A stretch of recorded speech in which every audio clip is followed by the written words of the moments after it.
Hey, Mэтт Mорris here. Welcome to the Unemployed Millionaire Show. We are back with episode number 6 in our closing series here. Today, we're going to talk about how to overcome the objection, I don't have the time. So, you go through your presentation, you ask them, are you ready to get started? Do you have any questions? Are you ready to get started? And they say, you know what, it's great, I don't have the time.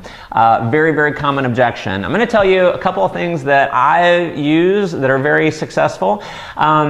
And so again, I'm going to be a consultant. I want to do what's in their best interest, not what's in my best interest. And so I'm just going to ask them. I'm going to say, you know what, John, aside from the time, do you like the concept? Do you see an opportunity here? Aside from the time, do you see an opportunity here for yourself? If he says no, and if it's just not for him, I want to let him go. I want to sort versus sell. If it's not in his best interest, hey, fine, I'm on to the next one.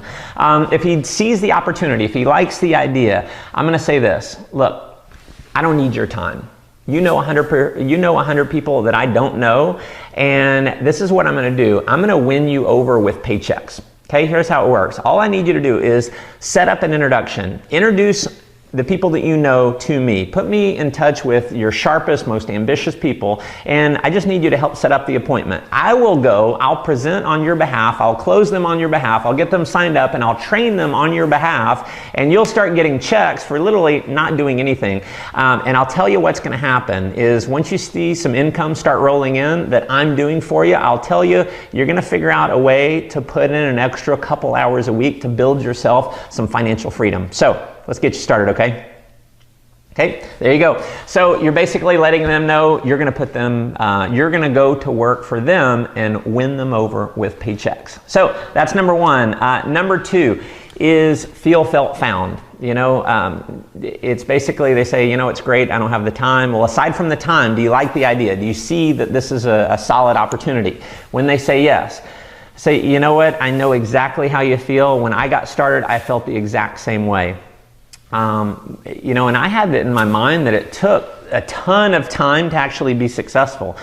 In reality, if you were to put just a few hours a week, everyone, I think, you know, you'd agree, obviously everyone has a few extra hours that they can put in to help create their financial freedom. So it's not going to take a big time commitment. It's just a few hours a week. Can you put in 3 or 4 hours a week? Is that something that you'd feel comfortable with?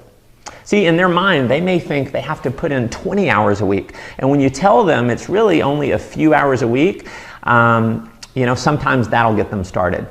Another objection, I'll give you one more, is they say, I don't have the time. You know, if you're really bold, you might say, how does that feel?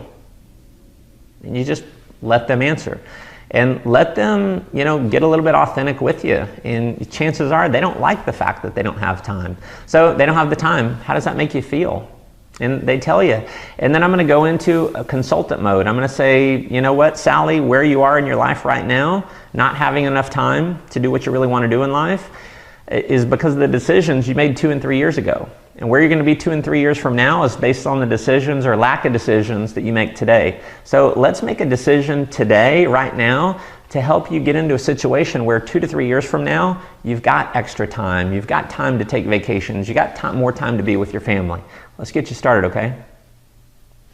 And you just pause and you wait. See, whenever you ask a question, haven't covered this in any of the episodes, when you ask that closing question and there's a little bit of pause, sometimes they have to process what you said in their mind. Sometimes they don't just immediately say yes or no. So what an amateur will do is you ask that closing question, let's get you started, okay? And they don't say anything right away, so then you keep talking and you talk them out of it. See, it's whoever talks first loses. And so you just let it sink in, let them make the decision. And you know, people prefer to say yes than they prefer to say no. And so let them process it in their mind, let them say yes. So I hope that helps you answer the time objection. We've got one more coming on the next episode, so stay tuned for that. If you've got another question for me, shoot me an email to askmatt@mattmorris.com and I will do my best to answer you right here on the show. I'll even send you out a free gift if I do answer your questions. Make sure you're subscribed to my YouTube channel. Make sure you comment below. I would love love. If you have any other ways to answer that objection, lack of time, put that in the comments below, or let me know if you think I'm crazy. Whatever you want, just put it in the comments. And hop over to mattmorris.com if you're not there already. Subscribe to my newsletter. Just put in your name and email address. I'm going to send you out a free copy of my 7 Secrets to 7 Figures program. And we've got one more closing episode coming up, so stay tuned and make life an adventure.